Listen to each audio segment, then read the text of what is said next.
سب سے پہلے آپ کو بتائیں، ایران کے شہید سپریم لیڈر آیت اللہ علی خامنائی کی نماز جنازہ امام خمینی مصلی سینٹر میں ادا کر دی گئی۔ صدر Masoud Pezeshkian, speaker Baqer Qalibaf اور دیگر قیادت نے شرکت کی۔ جنازے میں شہید سپریم لیڈر کے 3 صاحبزادے بھی شریک ہوئے۔ ایرانی پاسداران انقلاب کے کمانڈر جنرل احمد واحدی بھی جنازے میں موجود تھے۔ تہران میں عوام کا جمع غفیر، رقت آمیز مناظر۔ علی خامنائی کی صاحبزادی، داماد، کمسن نواسی اور بہو کی بھی نماز جنازہ ادا کی گئی۔ مرکزی تعزیتی جلوس کل نکالا جائے گا۔ شہید کو 9 جولائی کو مشہد میں سپرد خاک کیا جائے گا۔ ایران کے شہید سپریم لیڈر آیت اللہ علی خامنئی کا سفر آخرت، تہران کے امام خمینی سینٹر میں نماز جنازہ ادا کی گئی۔ لاکھوں افراد نے سرخ پرچم تھام کر شرکت کی۔ شہید رہبر اعلیٰ کی صاحبزادی، بہو، داماد اور کمسن نواسی کی بھی نماز جنازہ ادا کی گئی۔ نماز جنازہ آیت اللہ جعفر سبحانی تبریزی نے پڑھائی۔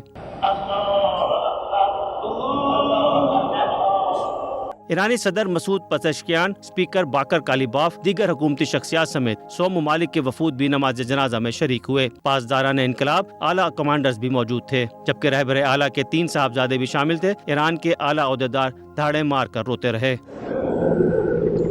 ایرانی پاسداران انقلاب کے کمانڈر جنرل احمد وحیدی بھی آیت اللہ علی خامنئی کے جنازے میں شریک ہوئے اور عوام میں گھل مل گئے۔ وہ امریکہ اور اسرائیل کے ساتھ حالیہ جنگ کے آغاز کے بعد چند روز قبل پہلی بار منظر عام پر آئے تھے۔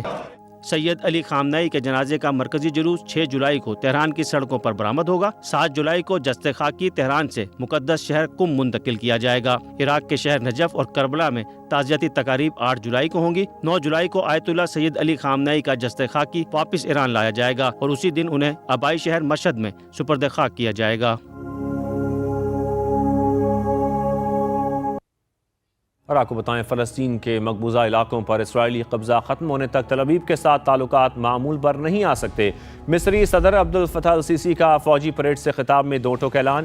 کہا، مسئلہ فلسطین کے حل کے بغیر خطے میں پائیدار امن ممکن نہیں۔ فلسطین کا ایسا منصفانہ حل چاہتے ہیں جو اسرائیلی قبضے کا خاتمہ کرے۔ مشرق وسطیٰ کے تنازعات کا حل اسرائیل اور فلسطین کے درمیان جامع امن معاہدے میں ہے۔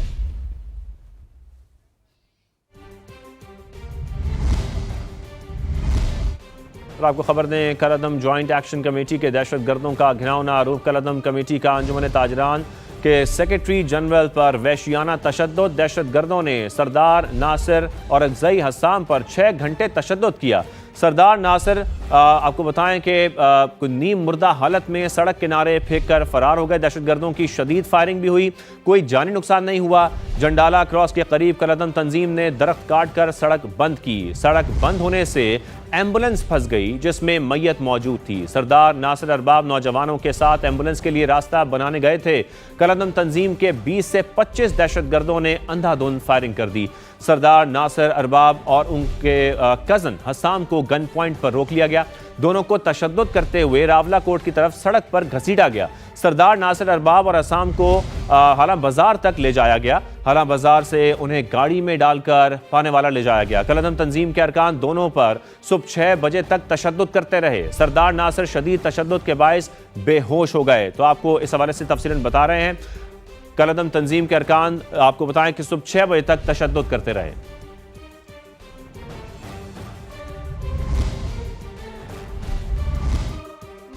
وزیر اعلیٰ بلوچستان سرفراز بگٹی کی ایکس اسپیس میں عوام سے براہ راست گفتگو۔ بلوچستان سے متعلق گمراہ کن بیانیے کا حقائق اور شواہد سے جواب دیا۔ لاپتہ افراد کی آڑ میں عوام کو تشدد پر اکسانے کی کوشش کی گئی۔ پاک افواج کی موجودگی میں ریاستی ریٹ کو کمزور نہیں کیا جا سکتا۔ Engagement plan is a very important question. میرا سب سے بڑا focus at the moment we have more than 10-12 plans جس سے ہم یوتھ کی انٹیگریشن کر رہے ہیں اور یوتھ کو جو ہے وہ ایک اچھا مستقبل جو ہے وہ پاکستان کی طرف اس کو دکھانے کی کوشش کر رہے ہیں۔ اب ایٹ لیسٹ پاکستان کو تصویر کا ایک دوسرا رخ نظر آنے لگ گیا ہے۔ فیورٹ فیلڈ مارشل ہیں، وہ فیورٹ فیلڈ مارشل تب بنے ہیں جب انہوں نے 9 مئی کی اور 10 مئی کی جنگ جیتی ہے۔ مجھے یہ وائلنٹ گروپس جو ہیں وہ ان کی مجھے کوئی خاص اتنی پریشانی نہیں ہوتی ہے۔ اتنی آرگنائزڈ آرمی کے ہوتے ہوئے، پیراملٹری فورسز کے ہوتے ہوئے، پولیس لیویز کے ہوتے ہوئے، یہ بی وائی سی، مارنگ اور یہ لوگ انہوں نے جس طریقے سے جلسے کیے، گھر گھر گئے، بات مسنگ پرسن کی اور مسنگ پرسن چھوڑ کے وہ بات نوجوانوں کو بندوق اٹھانے کی کرتے رہے اور ہر جگہ سے جا کر ریکروٹمنٹ کرتے رہے۔ پورے بیچ میں کوئی 2 بچے چاہیے ہوتے ہیں، ان کو 3 چاہیے ہوتے ہیں۔ اس سے زیادہ ریڈیکلائز کرنے کے لیے ان کی ضرورت نہیں۔ وی ہیڈ اے پلان اور ہم وہ پلان پہ چل رہے ہیں۔ یونیورسٹیز میں تو اس پلان کو امپلیمنٹ کریں گے اور اس میں پنجاب گورنمنٹ بھی ہمیں سپورٹ کر رہی ہے۔ اور آپ کو خبر دیں، اسلام آباد میں پاک فضائیہ کے بہادر افسر نے خاتون کو بچاتے ہوئے جان دے دی۔ خاتون سے زبردستی کرنے والا موٹر سائیکل سوار ملزم فائرنگ کر کے فرار ہو گیا۔ وفاقی وزیر داخلہ نے آئی جی اسلام آباد سے رپورٹ طلب کر لی ہے۔ قمر المنور کی رپورٹ دیکھیے۔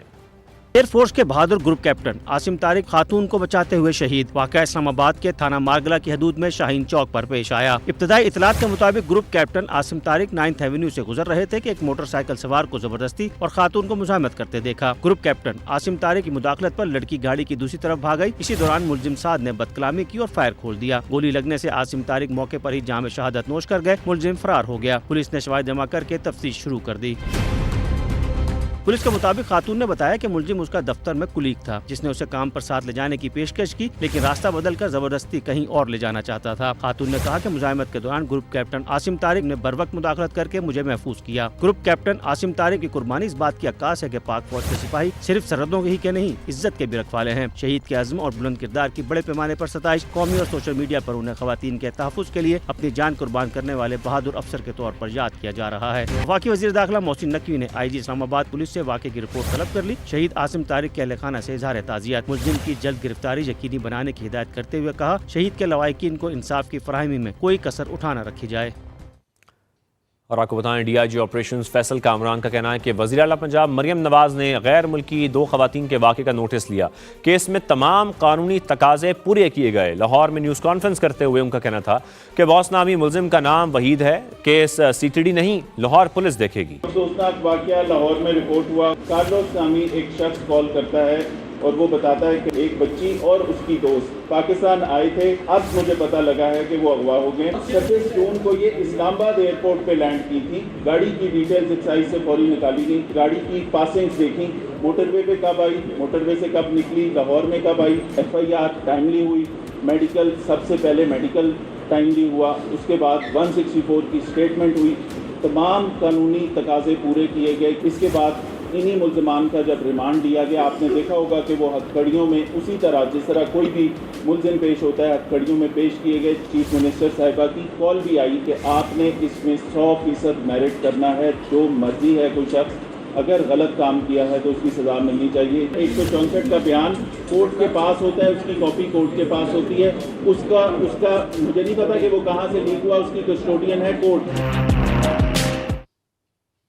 اور اب چلتے ہیں کراچی، جہاں رپورٹرز کارنر میں کرن رضوی موجود ہیں مونس احمد اور حامد الرحمان کے ساتھ۔ جی کرن۔